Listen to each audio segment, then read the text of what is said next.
Bonjour mes chers amis. Une fois de plus, je viens à vous pour m'entretenir avec l'opinion publique sur ce sujet brûlant de l'actualité internationale sur la crise en Ukraine. C'est moi l'un de vous,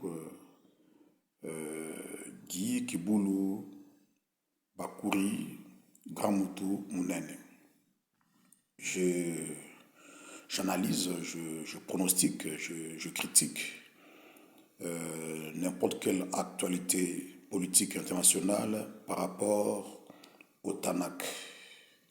C'est le seul livre qui me semble à ce moment susceptible de fixer l'opinion internationale sur des perspectives réelles, n'importe quel événement mondial comme la crise en Ukraine. Et je viens, par mes recherches sur le Tanakh, j'avais pu découvrir Hachem, Dieu, qui est le maître de toute l'histoire de l'humanité, qui a été écrite en avance, consignée dans le livre prophétique par des grands prophètes d'Israël. Je fais une découverte. Hachem avait mis en place des pôles de puissance que l'écrivain américain Joseph Nye et Montero appellent des sous-systèmes du système international. Vous voyez, il y a des pôles de puissance, par exemple, il y a la Chine qui est une puissance régionale dans sa zone. Il y a, bien qu'il y ait le Japon, bien qu'il y ait la Corée du Sud, bien qu'il y ait la Corée du Nord et de consort, la Chine est la puissance régionale dominante dans sa zone, donc sud-est si vous voulez. Il y a dans le Grand Moyen-Orient l'Israël, qui est une puissance régionale importante malgré l'influence de l'Iran. Vous voyez, face à l'État d'Israël, la puissance régionale dans ce coin-là, c'est l'État d'Israël qui fait la loi. Nous avons la Russie, qui est une puissance régionale importante dans la région de Caucase ou de Sibérie. Nous avons à l'Europe de l'Ouest l'Union européenne, c'est aussi l'une des puissances régionales importantes dans le sous-système en Europe de l'Ouest. Vous voyez, en Afrique, je peux aller plus loin en Afrique, à l'Afrique de l'Ouest, nous avons l'Afrique du Sud, qui est une puissance régionale importante qui domine sur le pays de l'Afrique de l'Est. L'Afrique de l'Ouest, nous avons un pays comme le Nigeria. Comme le Nigeria, c'est une puissance redoutable en Afrique de l'Ouest. Et nous avons en Afrique centrale, nous avons actuellement, c'est le Rwanda. Auparavant, c'était la RDC à l'époque du Zaïre. Actuellement, c'est le Rwanda, qui est une puissance régionale dans le Grand Lac. Au-delà de l'Afrique subsaharienne, dans la région maghrébienne, nous avons, c'est l'Égypte. L'Égypte, c'est une puissance régionale très importante. Vous voyez, des pôles de puissance. Alors, il y en a qui sont beaucoup plus agités. Il y a 3 pôles de puissance. Il y a celle chapeautée par la Chine, celle chapeautée par la Russie, et non, il y en a 4, pardon. Il y en a 4, pardon. Une chapeautée par la Chine, une chapeautée par l'Union européenne, une autre par l'État d'Israël et l'autre par la Russie. Pourquoi je dis quatre? Vous remarquerez avec moi les États-Unis qui se sentent menacés dans son leadership mondial. C'est livre trois fronts directement, d'une manière intelligente, sur l'Union européenne, avec les sanctions à la contre de la Russie. C'est un front pour les États-Unis. Il y a cette guerre en Ukraine qui est indirecte face à la Russie, c'est aussi un front. Nous avons assisté avec le détroit de Taïwan face à la Chine, avec cette récemment la visite controversée de cette grande dame des États-Unis, Nancy Pelosi. Donc, ces trois fronts sont devant les États-Unis. Et l'autre front qui est le pôle de puissance de l'État d'Israël, ça, je reviendrai parce que le Grand Moyen-Orient constitue la gâchette, comme j'ai dit, de la troisième guerre mondiale. Donc c'est là que va chuter tout ce que nous vivons comme crise, c'est là que va chuter la civilisation actuelle dans ces pôles de puissance chapeautés par l'État d'Israël. Alors, qu'est-ce que je veux dire? Selon Hachem, ces puissances, ces trois pôles de puissance ont chacun une mission providentielle. Providentielle.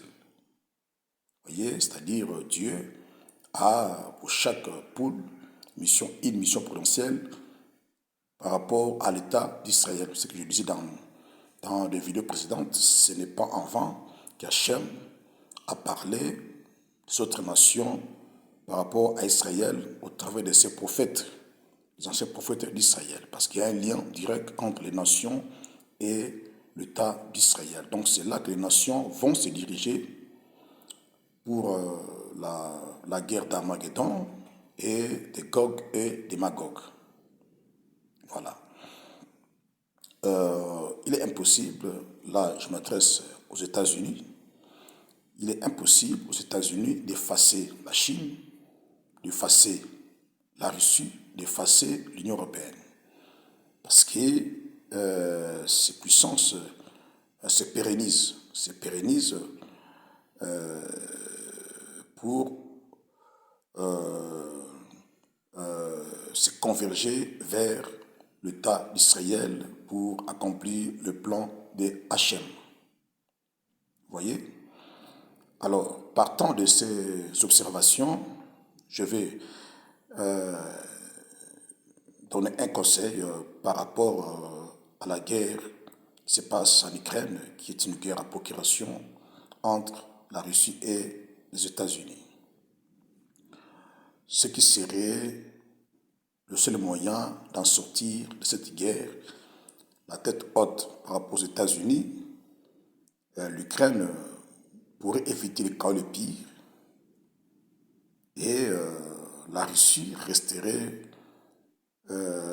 toujours dominante dans cette région-là. Même la Russie ne peut pas exposer cette guerre sur toute l'Europe, comme l'avait fait Adolf Hitler. Parce que la Russie est appelée à régner dans cette zone-là. Alors, chercher à l'exporter par une guerre nucléaire, Vladimir va se tirer une balle sur sa jambe. Donc, le dénouement de cette crise, pour éviter les pires et chaos de tous côtés, ça serait de retourner aux tables de négociation, retourner au statu quo avec les accords de Minsk. Voilà. C'est le non-respect de ces accords de Minsk qui sera la base de cette guerre qui se pérennise. Parce que la Russie a besoin d'une zone tampon qui la protège de menaces américaines qui sont réelles. Les États-Unis cherchent pour consolider son leadership mondial qui est assez menacé. Les États-Unis pensent effacer la Russie. Vous voyez? Et la Russie va se protéger par ces pays limitrophes. Donc les accords de Minsk, une fois respectés, la Russie va se retenir. L'Ukraine va éviter le pire, le chaos. Et les États-Unis pourraient s'en sortir la tête haute.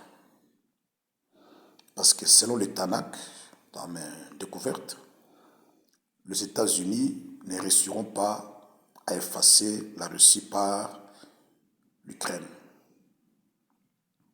Vous voyez, l'Ukraine n'est qu'une victime.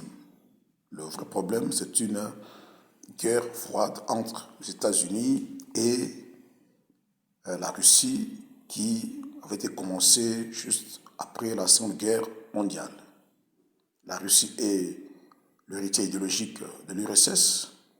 Elle continue au même sens que ses prédécesseurs, Vladimir Poutine. Donc,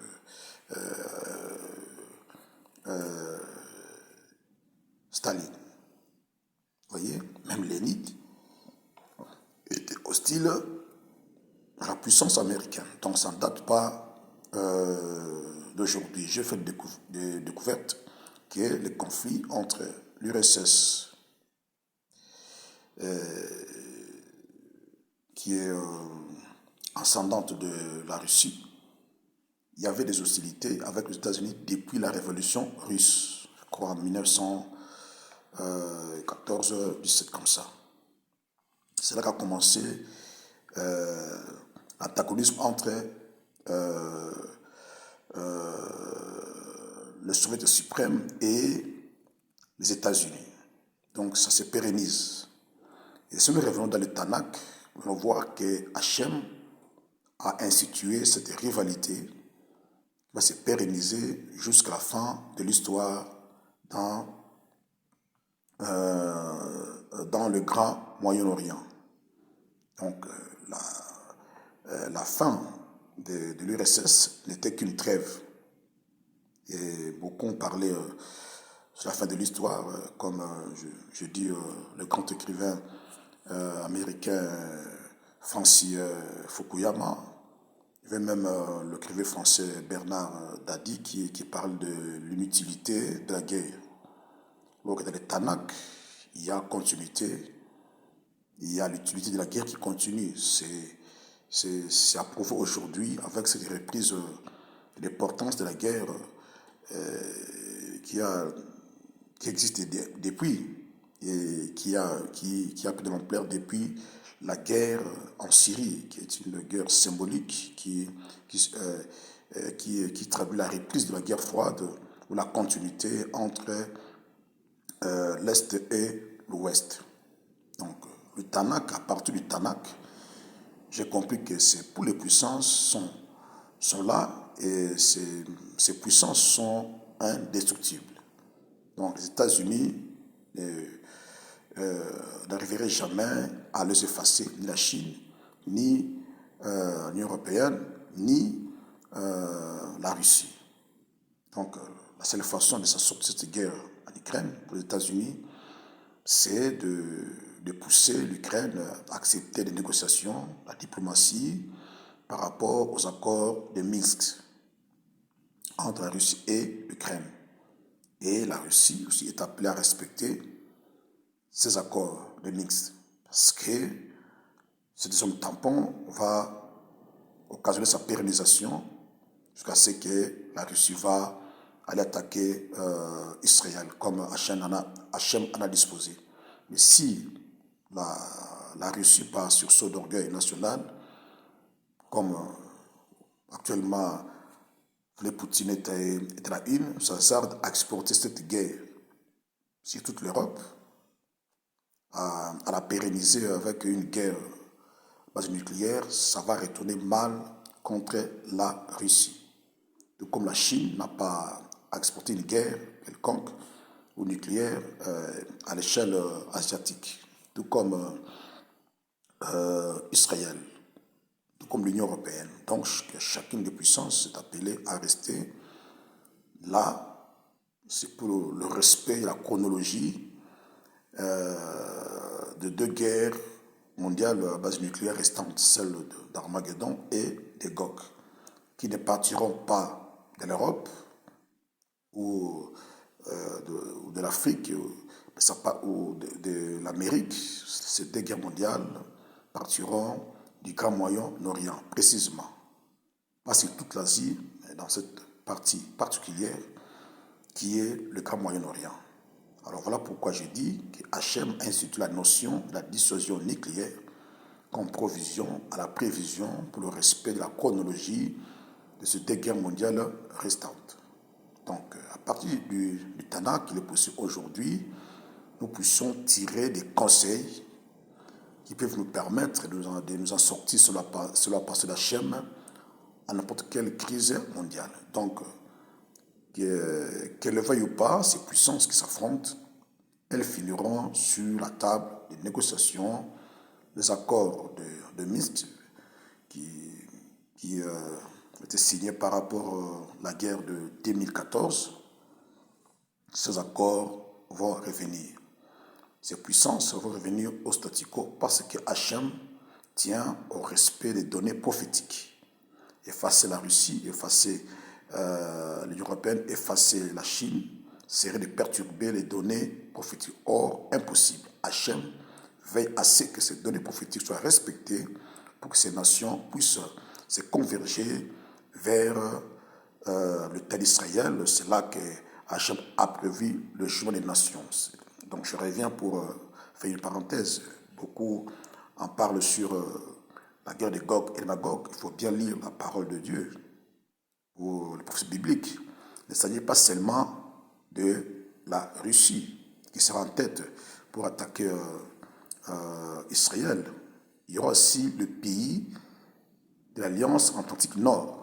Si vous lisez Zacharie 14, verset 1er, Hachem dit, il va amener toutes les nations, sans exception.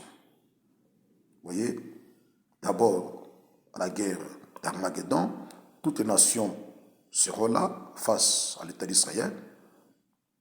Dans la guerre de Gog et Magog, toutes les nations seront là. La Russie et sa suite. Il y aura le pays de l'Alliance Atlantique, donc les États-Unis, l'Union européenne, les pays européens, le Canada et tout consort, y compris les pays arabes. Toutes les nations vont s'unir contre un seul État, l'État hébreu, l'État juif. Et selon le Tanakh, c'est la seule guerre qu'Israël ne saura pas se défendre. Israël ne saura pas se défendre. Alors que le peuple va se tourner vers Hachem pour se souvenir des promesses faites à Moïse d'envoyer les sauveurs. C'est alors que Yoshua Mashiach, celui qui va être crucifié, descendra avec le stigmate et le peuple juif va les reconnaître comme les seigneurs et sauveurs. C'est là que débutera le salut, non seulement de l'État d'Israël, aussi du monde entier. Vous voyez, de toute la planète à part entière. Voilà pourquoi il y a déjà des mouvements du peuple juif vers le mur de lamentation. Vous voyez, ces tractations sur le lieu saint symbolisent l'accomplissement de toutes ces prophéties bibliques qui cernent la ville mythique de Jérusalem. Voilà, donc mon intervention se base sur le conseil à donner aux protagonistes, selon mes analyses venant du Tanakh, par rapport à ces pôles de puissance, à ces sous-systèmes internationaux, le système international qui est jusqu'à présent chapeauté par les États-Unis, qui n'ont pas été supplantés par une autre puissance. La Chine ne va pas supplanter les États-Unis ni la Russie, bien qu'il y ait des ambitions d'arriver à ces statuts de surpuissance mondiale. Selon le Tanakh, c'est l'Union européenne. Bien qu'il n'y a pas de signes précurseur, c'est l'Union européenne, qui va supplanter les États-Unis. Et après, l'Union européenne sera supplantée par la puissance Vatican, qui va créer un axe Rome-Jérusalem pour le dialogue interreligieux. D'ailleurs, j'ai suivi l'intervention du président Macron qui parlait aux confessions religieuses. Là, j'ai vu l'accomplissement, les prophéties bibliques sont véridiques. Parce que le Vatican, qui a été dépouillé de ses privilèges depuis l'Europe médiévale ou antique, avec la Révolution française, il y a eu partage, il y a eu une séparation du pouvoir entre le pouvoir religieux et le pouvoir temporel, voyez, la Révolution française. Et depuis, j'ai fait des recherches. Vatican s'est dit, par rapport au deuxième guerre mondiale, l'irresponsabilité de l'élite politique. Et jusqu'à présent, la classe politique internationale, l'élite politique internationale n'arrive pas à trancher les problèmes mondiaux. Et l'opinion publique se tournera vers le dialogue interreligieux qui va incarner l'espoir du peuple pour résoudre les problèmes mondiaux. D'ailleurs, l'influence papale en Orient un peu partout, ça témoigne sans armes, sans violence, avec la parole, il est en train de convaincre. C'est comme ça qu'il va mettre en place les dialogues interreligieux qui aura la confiance des opinions publiques. C'est comme ça qu'il y aura la facilité de mettre en place la troisième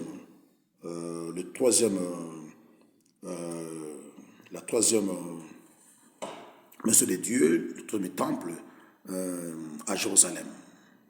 Et c'est là que sera déclenchée la Deuxième Guerre mondiale d'Armageddon, qui n'est pas si tôt comme les gens le redoutent par rapport au conflit ukrainien. Donc je tenais à donner ces conseils, cet avis dans du Tanakh. Donc le protagoniste, les États-Unis, la Russie, l'Union européenne, l'Ukraine et bien d'autres, doivent revenir au statu quo, revoir les accords de Minsk, le respecter, sécuriser la Russie, sécuriser l'Ukraine, qui, je pense, ne pourrait pas reprendre les territoires perdus.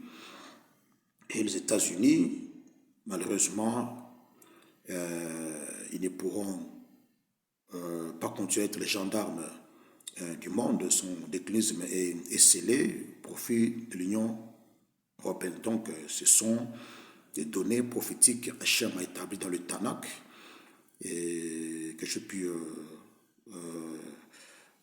découvrir. Et je me réserve, comme j'ai dit, de donner le détail jusqu'à ce que je serai entouré de tous les moyens possibles qui vont me permettre, Hachem étant, l'année prochaine, 2023, de publier des livres et des documentaires sur ça. Il y a déjà des gens qui s'affichent et qui vont parler avec moi comment faire pour mettre en place ces supports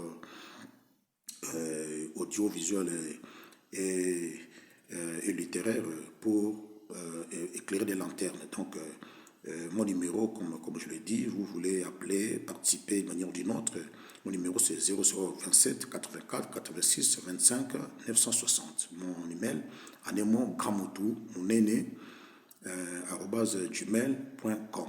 Bye bye.